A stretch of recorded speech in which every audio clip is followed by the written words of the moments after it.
ഇത് വെറുമൊരു കഥയല്ല, ഒരു ജനത അനുഭവിച്ച നിസ്സഹായകതയുടെ ചരിത്രമാണ്. 1970കളിലെ കേരളം വൈദ്യുതി എന്നത് ഒരു അത്ഭുതമായിരുന്നു. വന്നാൽ ഭാഗ്യം, പോയാൽ വിധി. വോൾട്ടേജ് കയറിയും ഇറങ്ങിയും വീട്ടുപകരണങ്ങൾ കരിഞ്ഞുപോകുന്നത് ഒരു സ്ഥിരം കാഴ്ച. പരിഹാരം ഒന്നേ ഉണ്ടായിരുന്നുള്ളൂ: സ്വിച്ച് ഓഫ് ചെയ്യുക. ആ ഇരുട്ടിലേക്കാണ് മാറ്റത്തിന്റെ സ്പാർക്കുമായി ഒരാൾ കടന്നുവന്നത്. ഫിസിക്സിൽ മാസ്റ്റർ ബിരുദവുമായി 850 രൂപ ശമ്പളത്തിന് ജോലി ചെയ്തിരുന്ന ഒരു സാധാരണ യുവാവ്. ജോലി ചെയ്തിരുന്ന സ്ഥാപനം തകർച്ചയുടെ വക്കിൽ.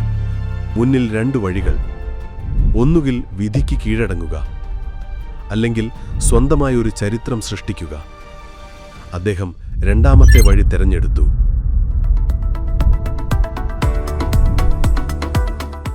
കയ്യിലുള്ളത് അച്ഛൻ നൽകിയ 1 ലക്ഷം രൂപയുടെ മൂലധനം.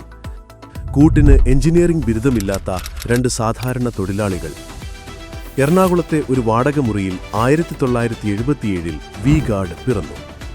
ഉടമയും സെയിൽസ്മാനും മെക്കാനിക്കുമെല്ലാം ഒരാൾ തന്നെയായിരുന്നു. കടകൾ തോറും അദ്ദേഹം കയറിയിറങ്ങി. The name you can trust എന്ന വാഗ്ദാനവുമായി അദ്ദേഹം കൊച്ചിയിലെ തെരുവുകളിലൂടെ തന്റെ സ്കൂട്ടറിൽ പറന്നു. ഓരോ സ്റ്റെബിലൈസറും വെറുമൊരു യന്ത്രമായിരുന്നില്ല, അതൊരു യുവാവിന്റെ അഭിമാനമായിരുന്നു.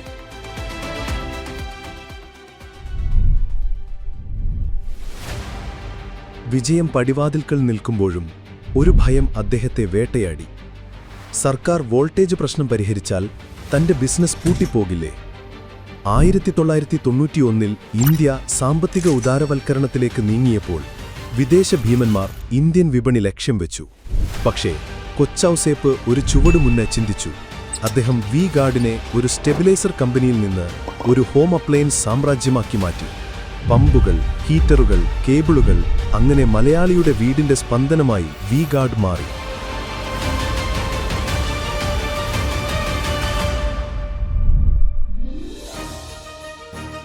യന്ത്രങ്ങളിൽ നിന്ന് അദ്ദേഹം മനുഷ്യരുടെ ചിരിയിലേക്ക് ശ്രദ്ധ തിരിച്ചു.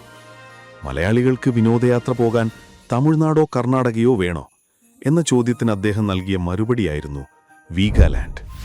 2000 കൊച്ചിയിലെ കുന്നിൻ മുകളിൽ അത്ഭുതങ്ങൾ വിരിഞ്ഞു. ഇന്ന് വണ്ടർല ഇന്ത്യയുടെ അഭിമാനമാണ്.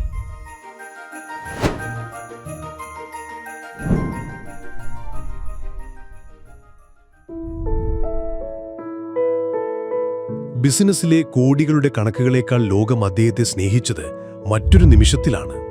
തനിക്ക് പരിചയമില്ലാത്ത ഒരു സാധാരണക്കാരനു വേണ്ടി തന്റെ ഒരു വൃക്ക ദാനം ചെയ്യാൻ അദ്ദേഹം തയ്യാറായി.